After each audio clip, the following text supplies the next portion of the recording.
Welcome to the first of many Fort Aspenwood podcasts. This podcast is proudly sponsored by sweatshops in China. My name is Barron, I'm from Zero Negative on Fort Aspenwood, and I'll be your horny host for today. Today we have Subliminal, aka Armoury from Zero Negative, joining us for a little one-on-one bedroom action and some heavy scrutiny. How you going, Subby? I'm going good. Good, in. So we'll get straight into the questions. So first of all, how did Zero Negative get their name? Well, we started in 2009 as a guild. We were all members of a guild called True Hellraisers in World of Warcraft. There was some drama that happened between us, and about 15 or 20 of us split off from there, and we made our own guild called Zero Negative. And the name means zero negativity. If someone brings negativity to the guild, we will remove them from the guild. Fantastic. So, as for boxing and things like that, when people first come into the ring, they play like an entrance theme song. Would the theme song for Zero Negative probably be Eminem Shit on You? Or is there something else that you'd use? I would probably use the song "Get Out of My Way" by Seether. Oh, interesting. So, what makes ZN a respected guild among the FA community? Um, well, Xian is based off of defense and the meta. Um, we as leaders in Zero Negative, we always try to look 3 or 4 steps ahead, and we prioritize our targets. And we like to make whatever objectives we take and hold. We like to make them hard targets, which will create whoever tries to hit us to look somewhere else because it's too hard of an objective, which will create a 2v1 on the weaker, less defensible opponent. So, those things would be what sets ZN apart from other guilds on FA. Correct. The metagame is slowly starting to evolve in the rest of the FA guilds. We're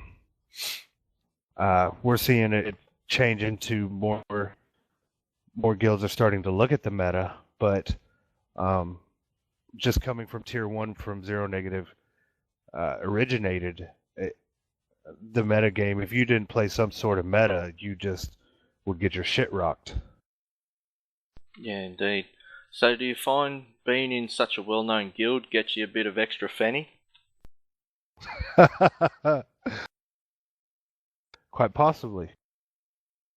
As for ZN, they'll be remembered in the history books as far as Fort Aspenwood's concerned for displaying a skill a lot higher than a normal tier 2 guild. Is there any previous training that the ZN commanders have to go through to become an officer in Zero Negative? Well, we we like to we don't just give someone a commander tag and let them go lead. They have to one have the desire to lead because not everyone has the desire to lead. Some people prefer to be foot soldiers. Yeah, indeed they do. So on the day of reset, we noticed that both Caning and Tarnished Coast were forced upon us due to our own fault, as it was. Do you have an opinion or any techniques you can dish out that would make the two opposing enemies fight each other instead of us? Yeah. Whenever you are uh, when you're on a flip night or a reset night, my philosophy and the guild's philosophy has always been take your third of the map, defend and upgrade your third of the map until you're comfortable to push out. Don't push out too early because then you'll get overextended and you will create natural 2v1. Also, don't go cross map and hit targets on the other side of the map because then you will bring that other server down. Either way you go, if you venture out of your third of the map too early, you will cause a 2v1. As far as the reset went this weekend, we did come out okay, and we're still fighting at the moment. We're just taking a bit of time off for this podcast, but you, on a normal reset weekend, ZN Field's about 30 people. Do you ever feel like you're a sort of a pimp daddy? No, I think I think we're very fortunate to get 30 out there because a month ago, um, we were getting 15 out there, maybe 20.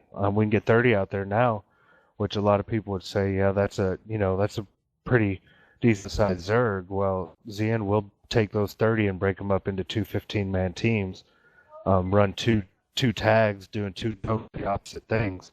And if we want to hit a big objective, we can bring those two tags together. You seem to spend a lot of time in World vs. World. I've personally seen you do 10 to 15 hours, even 15 to 20 on a good day. Do you have a special diet, like as far as energy drinks or snorting heaps of speed or something like that? Yeah, monsters and Newports. So if you were to reincarnate when you die, what would you like to come back as?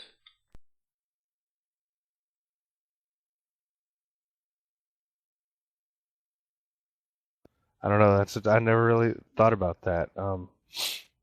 Probably a bear. That fits my attitude. Aggressive. There was a bit of a pause there, so you did have to think about that one. Yeah. I'd probably come back as Kim Kardashian's douchebag. Which of the commanders on Fort Aspenwood inspires you the most, and why? Um,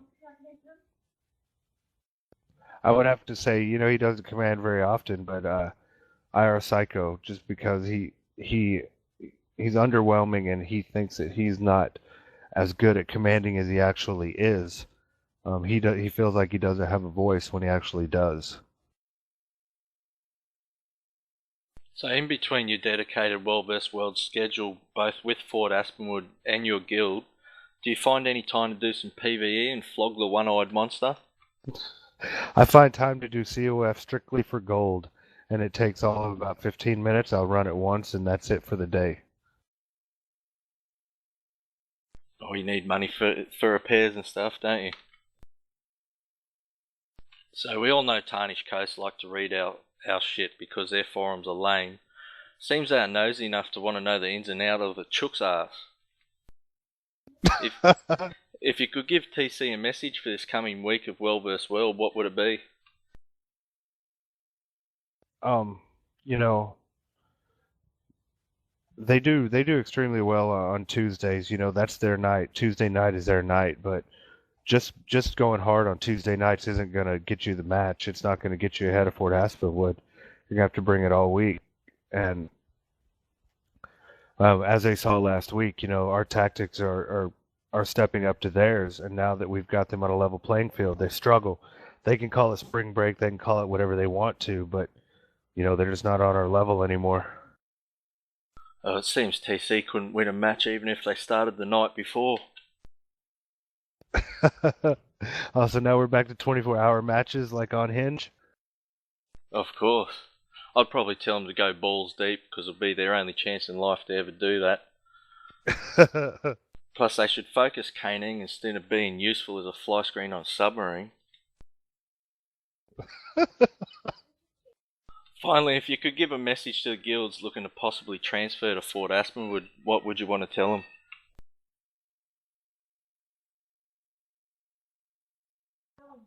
I would tell them that we have coverage gaps in Fort Aspenwood, particularly Southeast Asian and West Coast North American. We're heavily East Coast, and we've got a good oceanic presence, but we need help in Southeast Asian and West Coast primetime North American. There are some good guilds on here. There are some guilds that are hard to work with, but it's like that on any server. So far from what I've seen, the good outweighs the bad, and I'm glad I chose FA over Tarnished Coast. Well, I am getting messages at the moment to get into World vs. World. We will catch up at another date and do a far longer podcast with some more questions. I thank you for your time, Subby. I would have asked you questions about PRX leaving and stuff like that, but seriously, no one gives a flying duck shit, and I'm not Clementine, so I don't want to get this long-winded as a bad case of herpes. Oh, so you don't want to talk about T-Sim leaving to go to Sanctum of Raw? Yeah, that means dick all to me as well. Right on. Alright, cheers for that. We'll see you in game. All right.